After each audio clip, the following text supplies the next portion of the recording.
refused to acknowledge that God, Yahweh, the Most High, the creator of heaven and earth, was the only true God, they lost all their firstborn.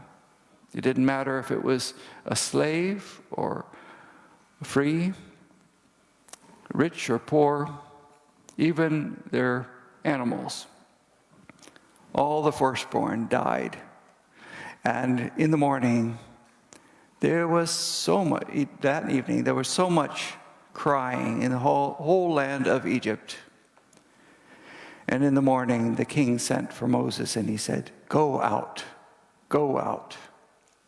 So they did. They went out. They'd done just as God had said, and all their firstborn were saved because of the blood of the lambs. And then, when they had gone out of the land of Egypt with God leading them in front of them, He had shown them His presence in the form of a pillar of fire in the evenings and a pillar of cloud during the days, so that they could see that God was with them. And He decided at that time, He said, "I'm not going to lead them directly up to the land that I'm promising them, but I'm going to take them around the long way, because if they go up directly there and they meet war right away, they will turn around and come back. So no, I'm going to take them the long way."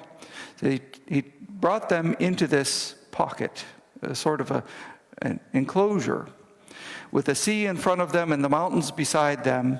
The king of Egypt heard about it and chased after them. But God came to the rescue and destroyed the whole army of Egypt. One of perhaps the most powerful army in all the world at that time, at least of all the civilized world. And He killed all of their army, and they came across, the people of Israel came across onto dry land, safe and secure, because God was with them. They could not do anything, but God had brought them into that situation so that they could learn to trust God. It was going to take 40 more years of lessons. So He brought them into the land, the dry land, where there was no food or water. And here they were taught that God is enough. When they ran out of food and they complained, saying, "We're all going to die," He brought them food out of heaven, manna. And when they ran out of water, He brought them water out of dry ground, out of a rock. Gushing water. And if you remember, it was a huge number of people by that time. The people of Israel, just the men, and that was common in those days, just the men were counted 600,000 who were over 20 years old. So if you bring in the number of the women and the children together, perhaps around 2 million, enough water for them and their cattle. Huge. It must have been a river out in the desert. And they saw again that God was enough. Then He brought them to the same mountain where He had promised to Moses, "I'm going to bring your people back to this very mountain, Sinai, or otherwise known as Horeb, to this mountain, and there you will worship me." And then He revealed Himself to them in fire and smoke and lightning and thunder and earthquake. And the people shook with fear. And God said that when you hear the voice of the trumpet, you may come up to me. But when they heard the voice of the trumpet, none dared. They said, "Moses, you go up, and we'll obey everything that God said." Well, famous last words. Did they obey? Did they obey? Not 40 days had passed. Moses had been up on the mountain and receiving all the commands of God, all those good instructions that we have. And they had heard the Ten Commands themselves. They heard the voice of God at that time saying, do this and don't do that, and do this and don't do that. All those 10 commands, they had heard it themselves. They were shivering with fright. They heard it themselves. And the first command being, I am the Lord your God who brought you out of the land of Egypt. You shall have no other gods before me. And the second one, what's the second one? You shall make no image in order to worship. You shall make no other image, no image of anything that's created. And you know what they did? Before 40 days, they were worried. They had come to trust in Moses and forgotten that it was God who had saved them. And so they said, what are we going to do? We don't know what's happened to Moses. Make us a god. Well, they were used to the gods of Egypt. Thousands of gods, I don't know how many. Thousands of gods, and one of them was the bull god. They said, make an image. So Moses' brother, Aaron, made an image, a golden calf, and there they worshipped the image. God was not impressed. He was not happy. He had said, because I am a jealous God. Why? What does that mean? Why would he be jealous? Because he had made a covenant with them. You will be my people and I will be your God. A covenant, like a marriage arrangement. And what happens when the man is unfaithful or the woman is unfaithful? Of course, they're going to be angry. And if the wife or the husband is unfaithful and the other one doesn't get angry, you're starting to wonder, did she really love the spouse? God loved this people. And he had made an arrangement with them. He wanted to show the whole world what he was like through this people. And they had turned their backs on him. So he was angry. And that day, a lot of them were punished. But God already had made an arrangement. While he was up there for 40 days, it doesn't take 40 days to write down 10 commandments. 40 days, he had written down other plans. He had written down a plan for the people so that they could renew their relationship with God, so that they get forgiveness for their sins. He had them make the tabernacle. This is Aaron getting angry, or Moses getting angry. They had broken the covenant, that covenant, that relationship, that covenant between God and the people. And so Moses had broken the stones that the covenant was written on.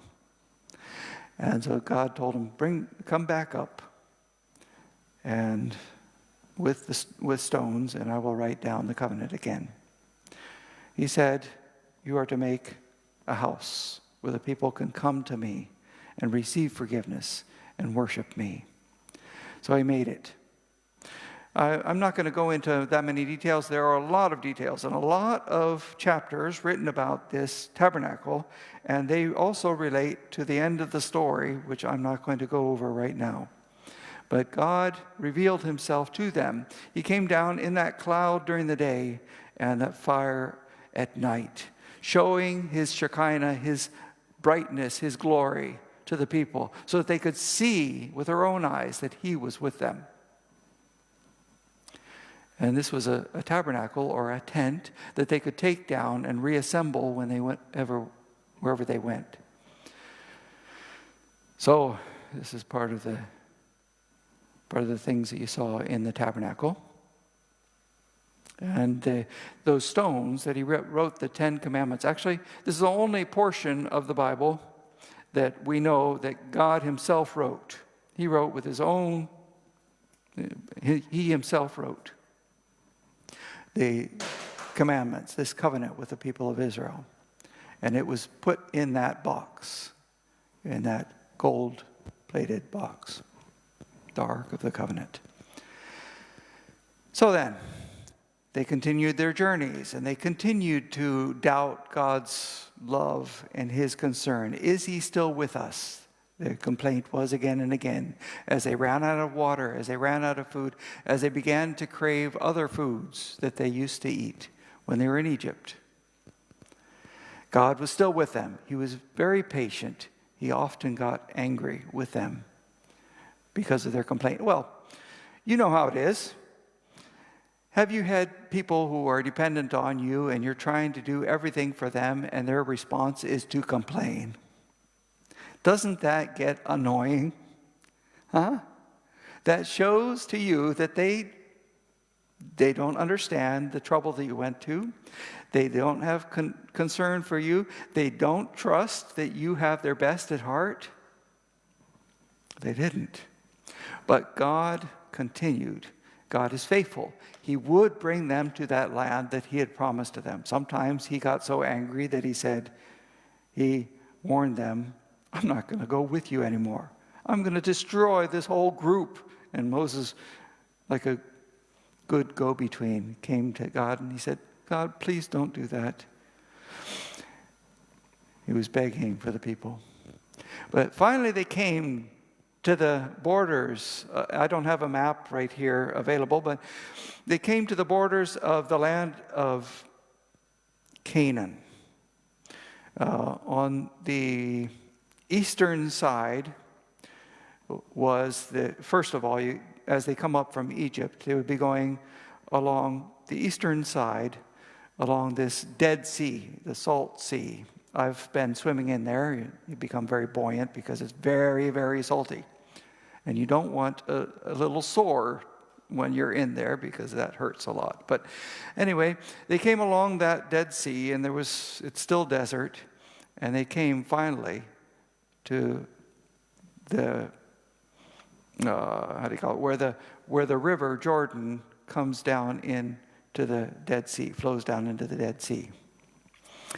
And God told them, pick 12 people, one from every one of the tribes, the 12 tribes of Israel, and send them into the land that I have promised to you so that you can see for yourselves. What is the land like? What are the people like? How do they live? What kinds of produce do they have there? And so they could see for themselves how good the land was. And so they picked out 12 spies. 2 of them, their names were Caleb and Joshua. And so they went out throughout the land of Canaan. They came to the east, came to the west, and they saw the descendants of Anakim, the descendants of Anak, the Nephilim, as they called them, the great ones, the big ones. They were giants, and they saw also the produce of the land. It was the time for the first harvest of grapes. And so he said, do your best to bring back some of the produce of the land so that people here can see it. So they went throughout the land, and they did see the produce of the land, and they came back with a report.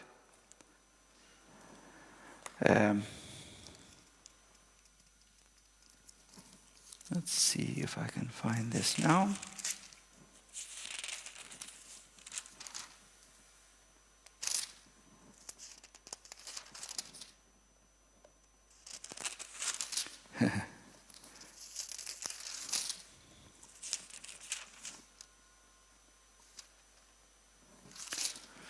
Okay.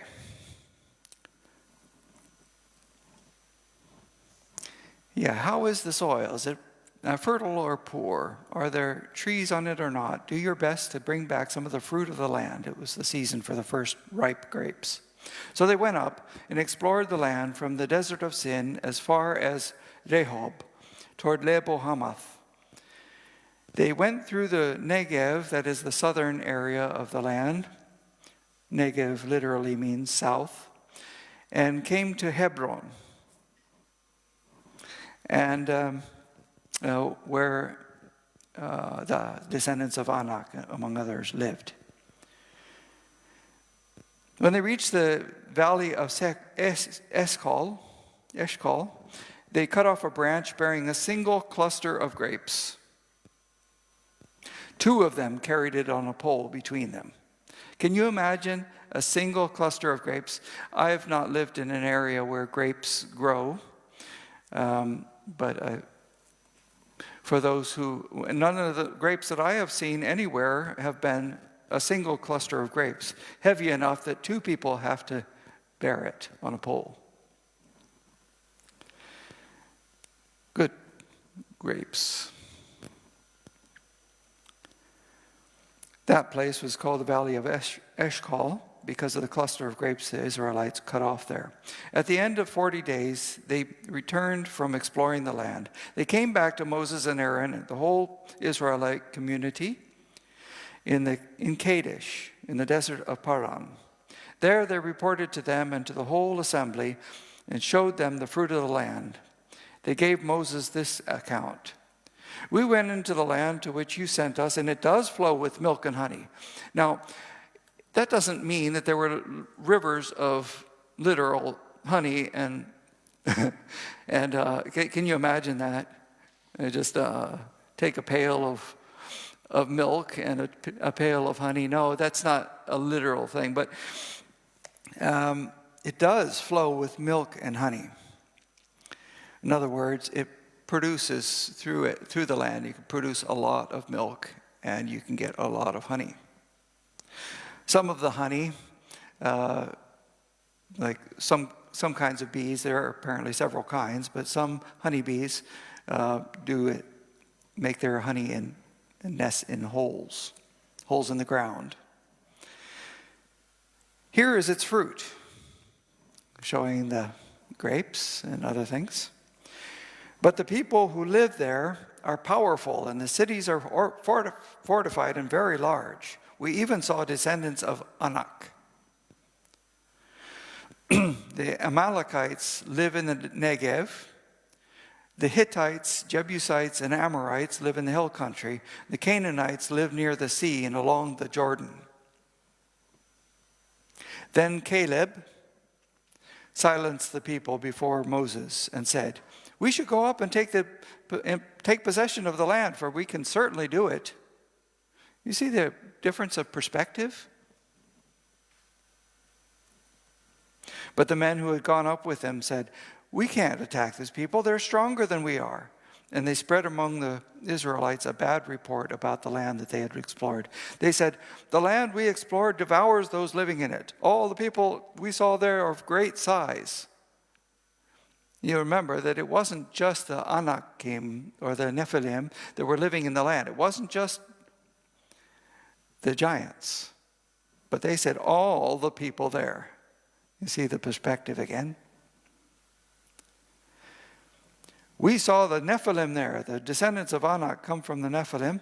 We seemed like grasshoppers in our own eyes, and we looked the same to them." So that night, all the people of the community raised their voices and wept aloud. On whose side did they go? They went with the 10 spies and not the 2. Caleb and Joshua, they said, "No, we should certainly do it because God is with us." We'll read a little later. God is with us. We can do it. God is with us. What can they do against us? And you notice the one people group that were living in that land, the Amalekites. The Amalekites. Back at Sinai, before they reached Mount Sinai, there were a group of people who had attacked them. And God had said, "They will now become your enemies until I have destroyed them." They had attacked them while they were moving along peacefully through the river, through the desert, and trying to maraud them and take. Because you'll remember, maybe they saw the glint of gold, all that gold that they had brought out of Egypt. They wanted to attack them. So they are thinking about these Amalekites. These are our enemies. We're going into the land of our enemies. We're going into a place that has giants among them. We're going to see these giants a bit later. But, and also, you remember, they had now been going for a very long time through the desert.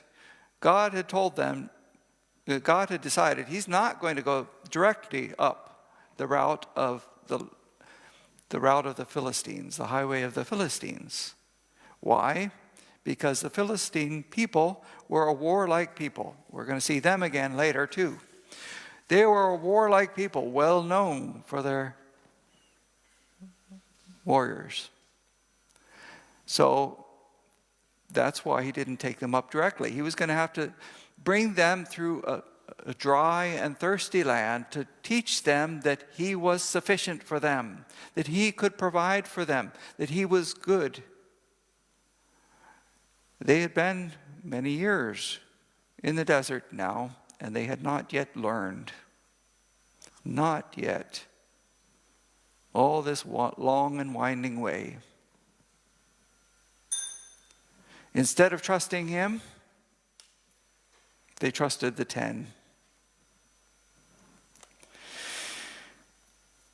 So the people said, let's choose a person and we'll go back to the land of Egypt. Better there as slaves than dead here facing these people. Because if we go up into that land, that they will attack us and they will kill us and take our children and make them their slaves.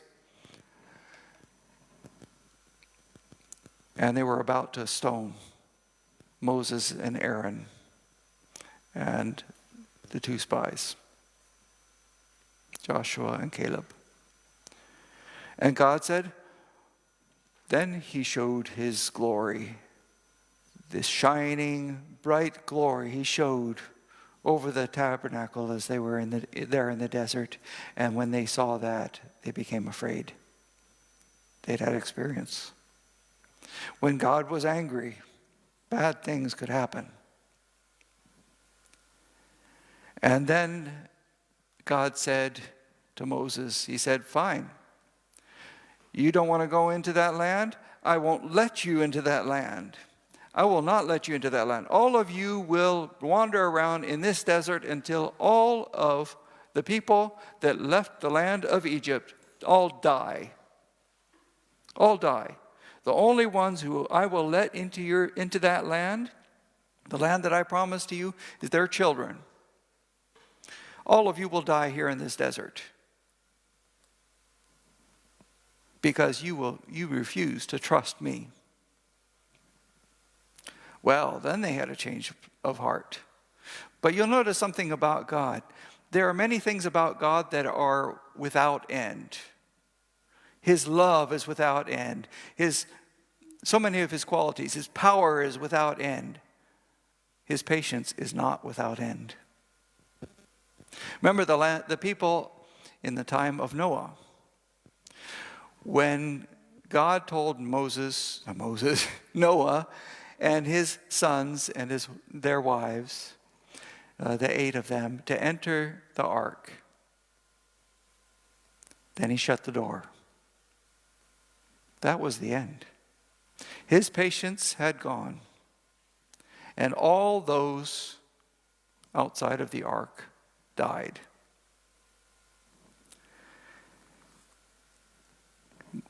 His patience with the king of Egypt had an end.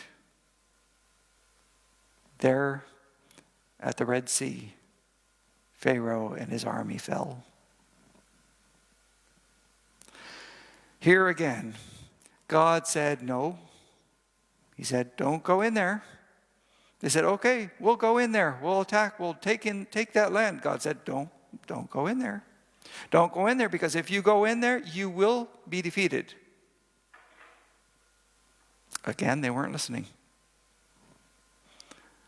Moses didn't go with them. They went in all armed for battle. They're going to go and take over that land, and they were defeated, sent packing, and many of them died.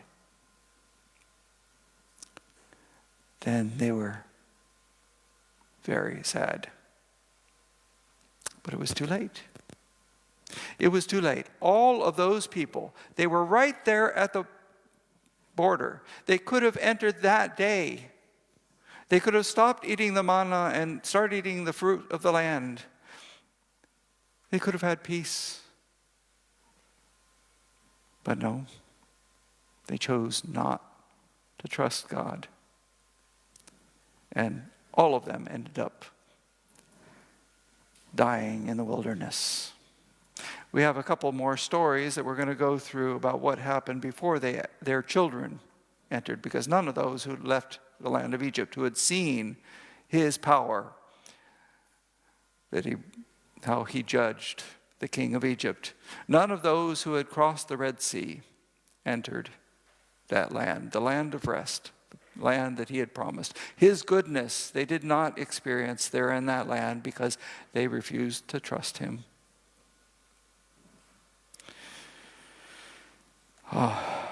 Some lessons are hard to learn.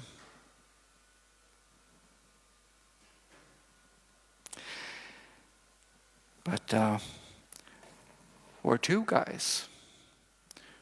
men, they were promised. They were the exceptions to God's hard and fast rule. Two men were promised that they could enter the land alive. And that was Joshua and Caleb, the two men who trusted God and said, we can certainly do it because God is with us. That's all they needed. The creator of the heavens and the earth, he doesn't need our help. Whatever he promises, he will do. He's faithful.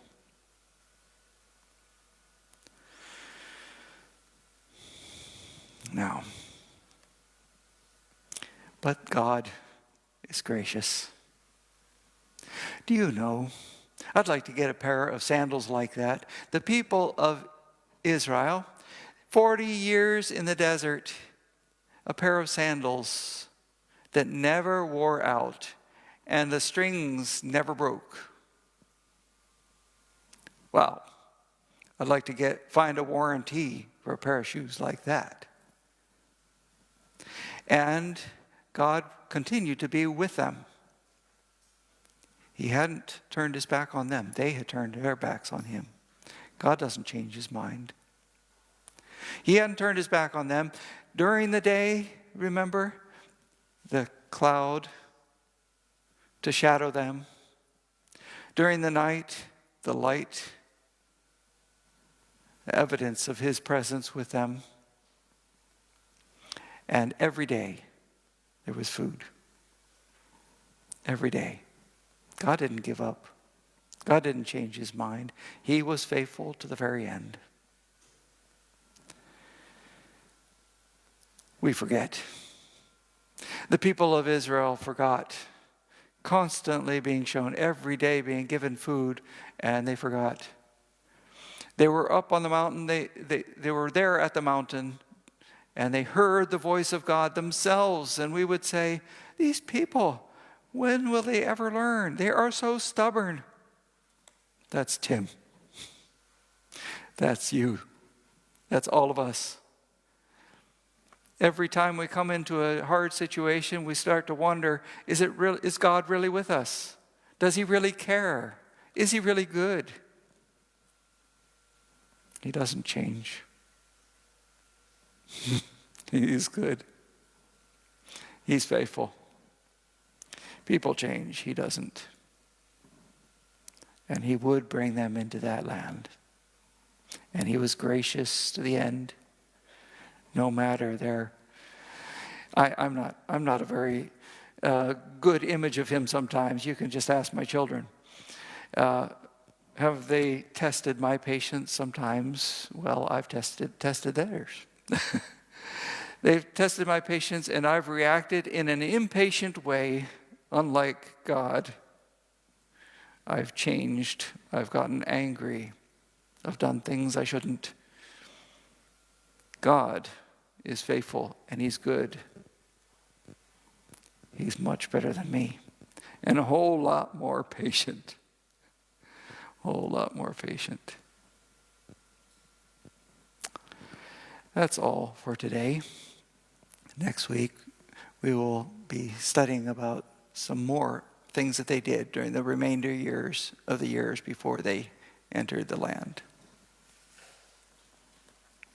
Their children, that is, entered the land.